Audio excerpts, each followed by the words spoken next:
Hey, what's up? Hey Dan, we have a woman named Hillary Sawchuk a drink with. Put her through. All right, here Okay. you go. Hi Dan, I just wanted to see if you'd like to grab a drink. Deal. Where do you want to have a drink? Meet me at Right & Co. at 5 o'clock. Yeah, okay, great. I'll be there. My dad was in the military, U.S. military for many years, and then he went and opened a bar in Detroit. Actually, he was out at 7 in Woodward in a bar. So I used to go with him sometimes, and it's like a bar like this sort of. It was almost about this size, actually. So there's an adding machine I used to play with. It had a little white roll of paper, and you pull the handle after you put the numbers in. I used to play around. I remember playing around with that. What do you think that they would say, like looking at what you're doing now in Detroit? Could they even believe it? So my dad had me later in life, so he would have been 100 this year, believe it or not. So he died at 91, 9 years ago, and back then we weren't in Detroit yet, but he used to follow around and go to different construction sites and things. But you have to be older than me, probably 7, 8, 9, 10 years even older than me, to remember what people characterize as the unbelievable downtown Detroit and all this stuff. So, you'd hear that over the years from them. So they would be excited to see this. Maybe they are, who knows, right? Yeah, I'm sure they're rooting you and the city on. You went to Michigan State. Yeah. And then how old were you when you started your first business, like, I guess Rock Financial? Yeah, what happened was it was a summer, and I went into a shared, one of those shared, well, now it's called WeWork, who we just put in Detroit here. Yeah, I saw that. But back then it was called a shared office space, right? I took a 12 by 12 office, and you'd put loans in your car and broker them, get on the floor and beg and plead underwriters to approve our loans. Oh my gosh. At the banks. And I thought it was going to be a summer thing. I check it out now. Lifetime thing. Now it's 32 years later. I was just going to ask, how much did you have in your bank account then? But I know exactly. What was your life like at 22? I had delivered pizzas, a lot of pizzas to that point, and I did have about $5,000 in the bank, and that's what I started the business with. Back then, I had a Radio Shack computer, if you can imagine that, and we hustled. We were hustling. We hired kids out of college, and we just would hustle, and we actually back then mortgages, like advertising mortgages, was sort of looked upon as talk about cheesy, like real cheap. Like people viewed themselves, in the 80s as like, we're financial products, we don't advertise. So we sort of started advertising. I don't know if you even remember, but the back of you remember those Homes magazines? They used to have Homes magazines before the internet, just for free, that you pick up at any store and we used to take the back cover out and just say mortgage rates and this and that, and that was people go, why would you do it? But the phones rang.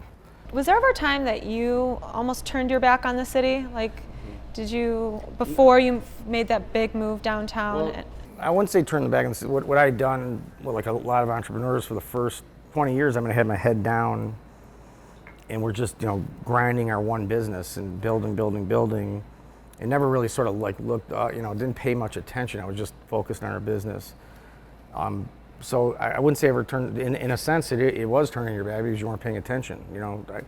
We had a name for folks who are, may have been in the suburbs, and I may have been one of them for a long time. We called them dozers. And so in other words, we were just sleeping on it. And we only moved 1,500 of our people the very first day, okay? And I was one of them from the day. Not the second day, the day we got down here. You just knew in your bones that it's going to be so much better than being in a suburban office park. Nothing against the suburbs. I lived there most of my life. I grew up in the first 5 years in the city and then there, but there's just an energy and a collaboration and a connectivity and a buzz that you're not going to get in an asphalt in Livonia or Troy or the South. Yeah. It's not going to happen. So let's pretend it's 10 years down the road. Yeah. You're still only like 29 or something. I'll be 40. You'll be 40, okay. Can you paint the picture of like what it feels like and just what it looks like to walk into work? Downtown and Midtown, which is unfathomable if somebody would have said that 5 years with it. Hey, you're going to be out of office space and out of residential units, 100% occupancy on both sides. 5 years from now, you would have said, you're crazy. It's not, impossible. But since that is the case here, the only way to grow is going vertical. Mm-hmm. So I think when you say 5 or 10 years from now, even, you're going to see the whole sky line is going to be completely different, and that'll be the main thing people will notice. Okay. And I'm hoping that Detroit is 10 years from now one of the handful of technology, entertainment, marketing centers of the United States and maybe the world. That's where people like you, for instance, who have their own business, 30 years old, and They're creative class, and this is the place to be. This is where the action is. And what exactly the manifestation of that will look like, I don't know exactly, but that's the themes, I think. And we're growing. That's the key thing. The population's growing. Things are happening. It's the place to be. How do you want to be supported? Well, it's the first time anybody ever asked that, so it's a great question. And it's all about young people. I mean, that's our whole thing. Your generation, young people, even down to 20 years old. Actually, there's a kid here that started with us 6 months ago. He sent me an email, said, I want to intern with you for a day.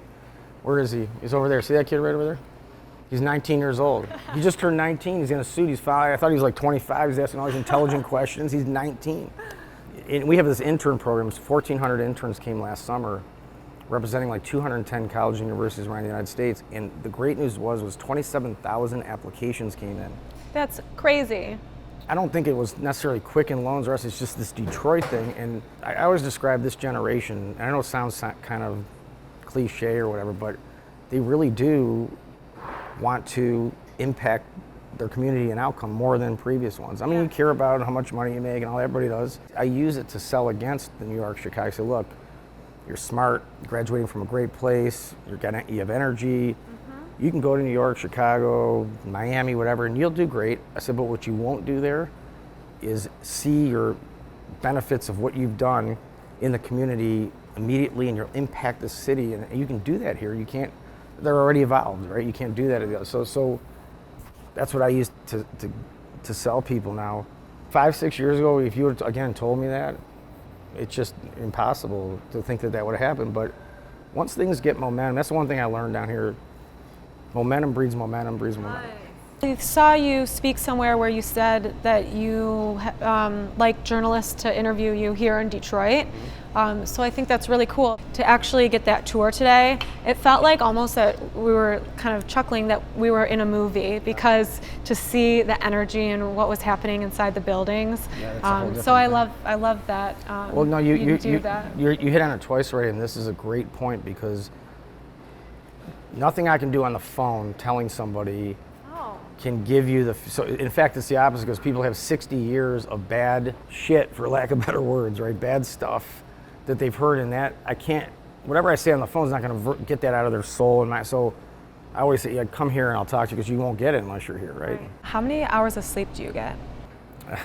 You're hitting on a sore subject. First of all, men in general, as they get older, don't sleep, in case you didn't know. Ask your dad. They don't sleep. And not enough. And I'd say on average, I probably sleep 4.5, 5 hours, something like that. I stay up late and Then have to get up early. I work on stuff alone from like 8 to 10 in the morning, then I'm coming in like after that, and I stay in a little bit later. When people are pitching you, what is your pet peeves of like what you shouldn't do? If somebody pitches a business plan and they throw me a financial forecast as the first thing and talk about numbers and money, then I'm just out of there as fast as I can. Because they're chasing money, they don't really have a vision, a dream, a mission. That's number one. I look for people who are passionate about their whatever that is. And also, I'm a jockey person more than a horse person. Great jockey, if that horse doesn't work, great, they'll find another horse, they'll figure it out. This is kind of might be a deep question. Deep? Sometimes They've all been pretty deep, haven't they been deep? Are there any repeating symbols or just things that happen in your life that affirms like that you're on the right track? I do believe that, and you could call it what you want to call it, whether it's God, energy. Things are connected in ways that we have no idea how they're connected. Like, there's actually scientific. You know what entanglement is? You ever physics? You know what that is? A little. So she doesn't know what entanglement is. If two particles are attached, Okay. and you separate those particles, and I move one of them, let's say these glasses, right? And they were attached, and I take them apart. Okay. If they're apart a mile, 100 miles, 1,000 miles, 1 billion miles, and I turn one counterclockwise, the other one turns clockwise at the exact same time, faster than the speed of light at the same time. If you don't believe me, it's science. Go look it up. Okay. I believe you. I mean, that's great. How's that? Yeah, I think there's things we don't know. We call them. We always use the term threads. Like, is there a thread we're missing, a connection from this to this? Almost like you can pull on the thread. But yeah, I do believe in that. I believe that energy. I don't know if it's. There's an energy that you can't explain. Yeah, sure. And if it's I love negative, it builds on itself. It's positive building. Uh-huh. Yeah. How does Dan Gilbert recharge and relax? Yeah, I mean, I try to. I mean, like I was talking about here, I go up north a little bit. I mean, I'll go out of town. I travel quite a bit. A lot of it's business, but sometimes it's not. I like to read. I mean, I like to work out when I can. Actually, if I don't, I get a lot of anxiety, so I got to work out. What's your favorite thing to do up north? I wasn't always a boating guy my whole life, but just the last 2 years, I like just driving a boat on a nice day. Or I take the kids and just take them around. But yeah, there's something about water in the lake. It's good. Yes. When's the last time you cooked? I make eggs. Like I can make eggs. I can do over medium, over easy. I can scramble them. Okay. I can do an omelet. So I'll make eggs on the weekends, or I'll make my kids eggs. Or If you could have a drink then with anyone, and they could be dead or alive, who would you want to sit down? Besides you. Well, one had nothing to do with Detroit so much. Like Albert Einstein, I would definitely want to have a drink with. I mean, I'd talk about special theory relativity, general theory relativity, entanglement, quantum physics. Yeah, the entanglement conversation will go a lot further with it. No, didn't you get look one way or the other? Isn't that? I got it. You just taught me something. I learned about science at this interview. I think that's kind of weird. I mean, there's a force between matter that we don't even think about that. No, I definitely and don't I'm think talking about it. There's not a signal that travels from here to here because it happens at the same time. So it's not like light is. I mean, do you study quantum physics at all? You should go on YouTube and this is why I stay up late. Like it's a problem.